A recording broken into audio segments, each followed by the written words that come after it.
Le jour suivant, tôt le matin, tout le monde se met en route pour le désert de Tekoa. Au moment de partir, Josaphat se place devant eux et leur dit: Dites-moi, habitants de Jérusalem et de Juda, mettez toute votre confiance dans le Seigneur votre Dieu et vous serez forts. Mettez toute votre confiance dans ses prophètes et vous remporterez la victoire. Il faut expliquer ici quelque chose de très important. Ici, nous avons le peuple de Dieu qui se prépare à traverser les moments les plus difficiles de leur vie, à savoir entrer dans le désert de Tekoa. Un désert reconnu de sa spécificité, de grands dangers. Alors, le roi Josaphat, qui est un roi qui a régné pendant 25 ans sur Juda, se préparant donc avec son peuple en tant que le leader, il va donc préparer son peuple mentalement. Parce qu'il connaissait l'adversité qu'il y avait dans le désert. Josaphat connaissait les problèmes qu'il y avait dans le désert.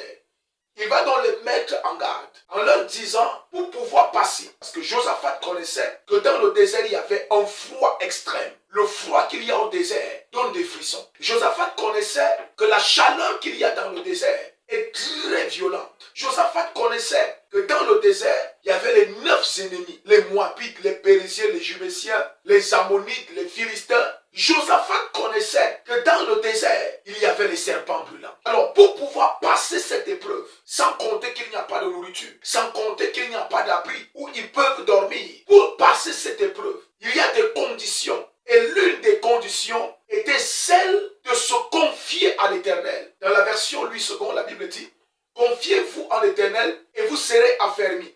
Il fallait qu'ils aient de la foi. Il fallait qu'ils aient du courage, de l'espérance pour traverser, mesdames et messieurs, ce désert. Josaphat savait qu'ils étaient en groupe, mais l'adversité était personnelle. C'est personnellement que tu auras faim. C'est toi qui peux être fléché par les ennemis du désert. C'est toi que le ciel peut brûler. Il donne donc des recommandations.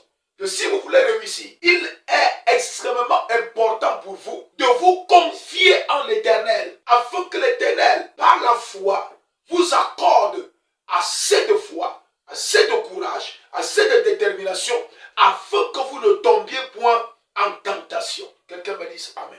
Il y a les épreuves qui s'ouvrent à nous. Et Dieu nous donne un moyen par excellence de passer cette épreuve. Dieu nous donne un moyen par excellence de traverser cette épreuve. Et dans ce désert, pour venir à bout de ces obstacles, il fallait que le peuple de Dieu véritablement s'appuie en l'Éternel. Mesdames et messieurs, je voudrais te dire, tu as besoin pour passer les épreuves liées à ta génération, les difficultés liées dans ta famille, les autels qui parlent contre vous au sein de votre famille, pour venir à bout de ces épreuves, tu as besoin d'être totalement abandonné entre les mains de l'Éternel. Tu as besoin de t'abandonner entre les mains de l'Éternel pour remporter la victoire. La deuxième des choses, c'est que vous devez maintenant faire confiance, vous confier en vos prophètes. Pourquoi ça? Puisqu'on a déjà fait, on s'est déjà appuyé en l'Éternel. En s'appuyant en l'Éternel, l'Éternel augmentera notre foi. L'Éternel veillera sur nous. L'Éternel nous assistera. Et il a la capacité, l'Éternel, de nous arracher du danger. Mais le problème se passe maintenant, c'est que par qui donc l'Éternel Dieu passera pour nous arracher du danger? Il passera par les prophètes. Ça veut dire que à un certain moment donné, l'Éternel Dieu va instruire l'homme de Dieu à demander au peuple de gêner, ou à passer de ce côté, ou à faire ceci. Si maintenant vous n'obéissez pas, vous ne vous soumettez pas, vous ne faites pas confiance au prophète, quand il vous donnera les instructions qui viennent de l'Éternel, vous mourrez. Dieu sera avec vous. Mais parce que vous n'avez pas obéi aux instructions de Dieu, il est possible que vous mourrez. Donc Dieu nous a fermés. Il a fermé notre foi. Maintenant, nous avons besoin d'un guide. Nous avons besoin d'un homme de Dieu. Nous avons besoin d'un guide spirituel pour nous accompagner à réussir dans notre vie. C'est pour ça que derrière chaque succès, il y a un mystère. Derrière chaque bataille, derrière chaque réussite, derrière chaque résultat positif, se cache derrière un secret. Alors je dirais également, derrière chaque échec, derrière chaque malheur, derrière chaque situation amère, se cache un secret, se cache un mystère. Qu'est-ce qui vous amène à échouer? Il y a quelque chose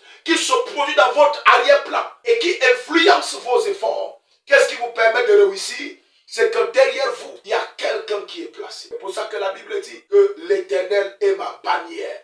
L'Éternel est celui qui me soutient.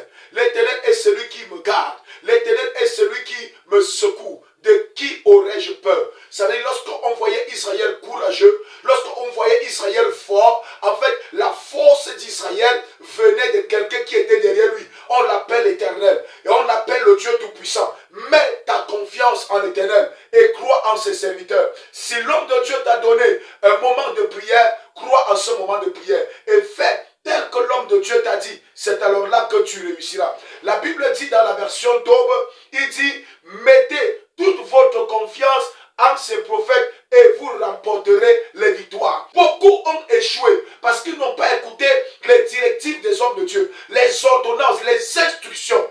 En cette année